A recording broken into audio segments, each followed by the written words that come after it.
오늘 본문은 잠언 15장 16절에서 33절까지 말씀인데요. 16절에서 24절까지만 읽도록 하겠습니다. 가산이 적어도 여호와를 경외하는 것이 크게 부하고 번뇌하는 것보다 나으니라. 채소를 먹으며 서로 사랑하는 것이 살찐 소를 먹으며 서로 미워하는 것보다 나으니라. 분을 쉽게 내는 자는 다툼을 일으켜도 노하기를 더디하는 자는 시비를 그치게 하느니라. 게으른 자의 길은 가시 울타리 같으나 정직한 자의 길은 대론이라. 지혜로운 아들은 아비를 즐겁게 하여도 미련한 자는 어미를 업신 여기느니라. 무지한 자는 미련한 것을 즐겨하여도 명철한 자는 그 길을 바르게 하느니라. 의논이 없으면 경영이 무너지고 지략이 많으면 경영이 성립하느니라. 사람은 그 입의 대답으로 말미암아 기쁨을 얻나니 때에 맞는 말이 얼마나 아름다운고 지혜로운 자는 위로 향한 생명길로 말미암음으로 그 아래에 있는 수호를 떠나게 되느니라. 아멘. 오늘 잠언 말씀을 통해서 우리 삶 가운데 하나님의 지혜와 은혜가 있기를 간절히 원합니다. 오늘 본문은 어떤 대상을 두려워하느냐에 따라서 지혜로운 사람인가 미련한 사람인가를 말해주고 있습니다. 16절을 읽어보겠습니다. 가산이 적어도 여호와를 경외하는 것이 크게 부하고 번뇌하는 것보다 나으니라. 지혜로운 사람은 어떤 사람입니까? 하나님을 두려워하는 사람입니다. 하나님을 두려워하는 것을 바로 경외라고 하죠. 우리가 두려워할 대상은, 즉 경외해야 할 대상은 오직 하나님뿐입니다. 반대로 미련한 사람은 어떤 사람일까요? 하나님을 두려워하는 것이 아니라 대신에 재물을 두려워합니다. 돈은 우리 삶에 뗄래야 뗄 수 없는 것이죠. 우리가 살아가기 위해서 필요한 도구입니다. 그러나 돈에 집착하고 돈에 지배당하며 살아가는 것, 재물을 조금이라도 잃어버릴까 봐, 또는 더 가지지 못해서 두려워하며 사는 것, 이런 삶은 두려워해야 할 대상을 잘못 짚은 삶이죠. 결국 그 두려움이 자신을 좀먹습니다. 자신을 죽입니다. 그래서 27절은 이렇게 말하고 있습니다.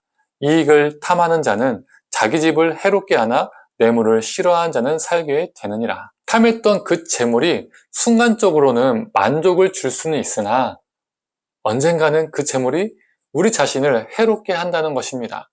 이런 사람은 어리석은 사람이죠. 그래서 오늘 본문은 가산이 적더라도 여호와를 경외하는 것이 크게 부하고 번뇌하는 것보다 낫다라고 말하고 있습니다. 그렇다면 하나님을 경외하는 사람은 물질에 지배당하지 않기 때문에 어떻게 하루하루를 일상을 살아가게 될까요? 17절을 보면 채소를 먹을지라도 서로 사랑하며 삽니다. 산의 진미를 먹는 게 중요한 게 아니라 서로 사랑하며 사는 것이 중요하다는 것을 말해주죠. 각자가 더 좋은 것을 먹기 위해서, 더 좋은 것을 가지기 위해서 싸우는 사람들도 있습니다. 예를 들어서 자녀들이 서로 더 먹기 위해서 치고받고 싸운다면 그 모습을 본 부모의 마음은 어떻습니까? 아플 수밖에 없습니다. 또 부모의 재산 때문에 더 얻기 위해서 싸우는 사람들도 있죠.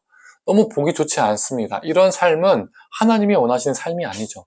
적게 먹고 적게 갖더라도 서로 사랑하며 사는 것이 하나님이 원하시는 삶입니다. 두 번째로 18절을 보면 하나님을 경외하는 자는 노하기를 더디합니다. 높으신 하나님을 두려워하기 때문에 그분 앞에서 함부로 노하지 못하는 것이죠. 성질내지 못하는 것입니다. 화내지 못하는 것입니다.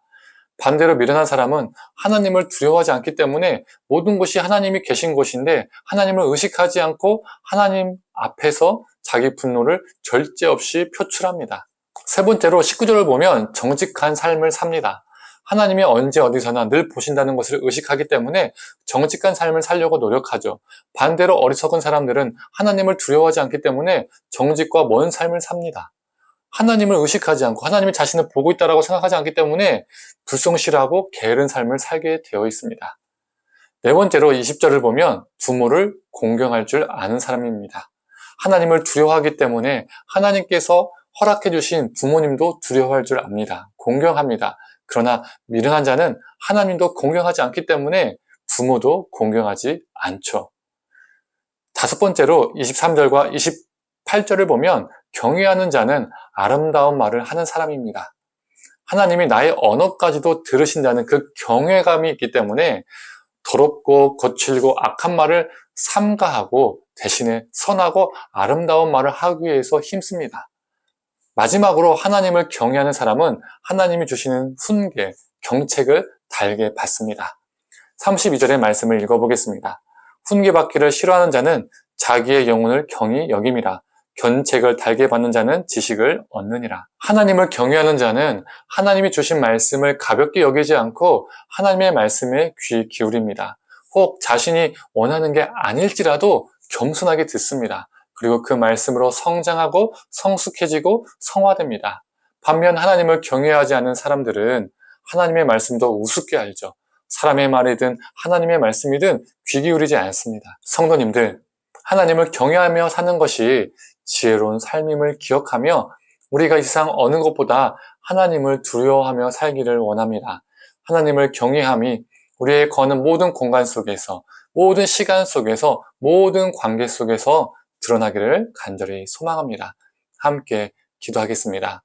하나님, 우리가 돈을 두려워하고 또 세상의 어떠한 값진 것을, 귀한 것을 두려워하고 그것에 벌벌 떨며 사는 것보다 하나님을 두려워할 줄 아는 사람 되게 하여 주시옵소서. 하나님을 두려워함으로 우리 삶이 정직하고 깨끗하고 거룩하게 살게 하여 주시고 우리의 언어와 우리의 생각과 모든 것들이 주님 안에서 늘 정결하게 살아갈 수 있도록 주님 붙들어 주시옵소서.